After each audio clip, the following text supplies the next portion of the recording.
اس ساری چیز کو جب آپ کانکر کریں گے, ان ساری ہیومن نیڈ سے آگے آ جائیں گے, تو then you eventually come to A level جہاں پہ آپ اپنا زندگی کا مقصد سوچتے ہیں. آپ سوچتے ہیں کہ میں اس دنیا میں آیا کیوں, اللہ نے مجھے پیدا کیوں کیا, میرا پوٹینشل کیا ہے, میں کیا کر سکتا ہوں. کیا میں نے بس اسی طرح ایک جس کو ایک حیوانی نیڈز بھی کہتے ہیں کہ جانور بھی بچے پیدا کرتے ہیں, جانور بھی فیملی بناتے ہیں, جانور بھی سیفٹی اینڈ سیکیورٹی کی دوڑ میں لگے رہتے ہیں, یہ ساری ایک حیوانی نیڈز بھی ہیں اور انسانی نیڈز بھی ہیں, مگر انسان کا مقصد تو اس سے بڑھ کے ہے. تو پھر انسان جب ان حیوانی نیڈ سے آگے آتا ہے تو then they start to look at کہ میرے زندگی کا مقصد کیا ہے, میرا پوٹینشل کیا ہے, میں کیا کر سکتا ہوں, میں اس دنیا میں کیا چینج لے کے آ سکتا ہوں, اور مجھے اللہ نے بلایا کس لیے. تو اس سیلف اسٹیم کو جب انسان پہنچ جاتا ہے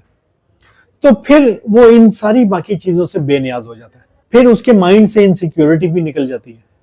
پھر اس کے مائنڈ سے فیئر بھی نکل جاتا ہے, پھر وہ اس کو ڈر بھی نہیں رہتا کہ کل کو کیا ہوگا, بیکاز دیٹ پرسن وہ پھر اتنا کانفیڈنٹ ہوتا ہے اپنے اوپر کہ اس کو پتا ہے کہ رازق اللہ کی ذات ہے, اللہ نے رزق دینا ہے, کسی سیٹھ نے نہیں دینا, کسی گورنمنٹ نے نہیں دینا, تو وہ پھر جب اس لیول پہ بندہ پہنچتا ہے تو پھر وہ ایسے کام کرتا ہے جس کو پوری دنیا دیکھتی ہے. جیسا کہ ہم دیکھتے ہیں کہ ہمارے دیسی ملکوں میں لوگ پیشنیٹ نہیں ہیں اپنے کام کے بارے میں, گھسیٹ رہے ہیں اپنے آپ کو. اب دوبارہ منڈے آ گیا, اب مجھے دوبارہ دفتر جانا پڑے گا, مجھے کام کرنا پڑے گا, اور اس وجہ سے آپ نے ساری زندگی ایسا کام کرتے گزار دی جس کے بارے میں آپ پیشنیٹ نہیں ہیں. تو آپ کس سے دنیا میں کیسے مقابلہ کریں گے, کیسے آپ امریکیوں اور چائنیز اور انسانوں سے آگے بڑھ پائیں گے. تو یہ بہت ضروری ہے کہ ہم لوگ یہ دیکھیں کہ سیلف ایکچوائزیشن کی طرف آئیں اور اپنے آپ کو ان چیزوں سے آزاد کریں. مگر بیونڈ میزلوز اگر ہم دیکھیں تو حضور صلی اللہ علیہ وسلم نے جیسے اپنے صحابہ کی ٹریننگ کی, تو وہ تو اتنے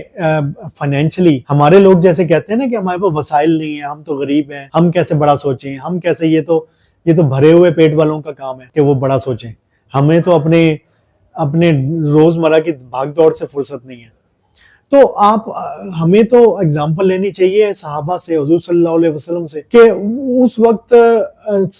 میجورٹی صحابہ جو تھے وہ تو ان کا تو کھانا پینا بھی بہت زیادہ ان کے پاس وسائل نہیں تھے, کبھی کبھی بھوکا سونا پڑتا تھا, کبھی اپنے پیٹ پہ پتھر باندھنے پڑتے تھے بھوک کی وجہ سے, اور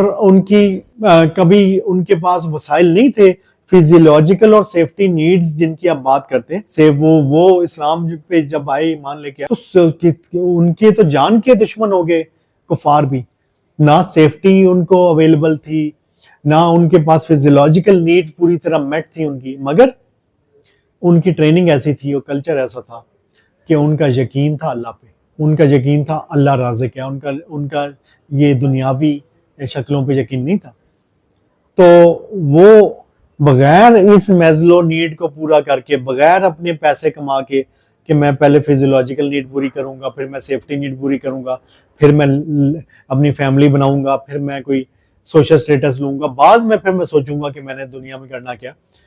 تو وہ اس طرح نہیں, وہ ڈے ون سے شروع سے حضور صلی اللہ علیہ وسلم نے جیسے ان کی ٹریننگ کی تھی وہ سیلف ایکچوائزیشن اور سیلف اسٹیم, سیلف ایکچوائزیشن پہ پہنچ گئے. ہر صحابی ایک ایسے اسٹرانگ پلر کے طور پہ ثابت ہوئے کہ انہوں نے دنیا پہ حکومت کی, انہوں نے دنیا میں مورل سٹینڈرڈ سیٹ کیے, انہوں نے ایتھیکل سٹینڈرڈ سیٹ کیے, انہوں نے ملٹری سٹریٹجیز اور ملٹری اکمپلشمنٹس کر کے دی. انہوں نے یہ نہیں کہا کہ ہمارے پاس تو سائنس نہیں, ہمارے پاس تو ٹولز نہیں, یہ تو بڑی طاقتور قومیں ہیں یہ رومنز اور جو پرشن سے, بٹ انہیں اپنے اوپر یقین تھا, وہ سیلف ایکچوائزڈ لیول پہ بیٹھے ہوئے تھے. اللہ نے ہمیں بہت کچھ دیا, اس کا شکر کریں اور make the best out of it. I believe کہ یہ جو ہمارے ملک میں مایوسی پھیل چکی ہے اور ہمیں ایک ہاتھ پہ ہاتھ رکھ کے بیٹھ گئے ہیں کہ ہم تو کچھ کر نہیں سکتے, یہ بس ایک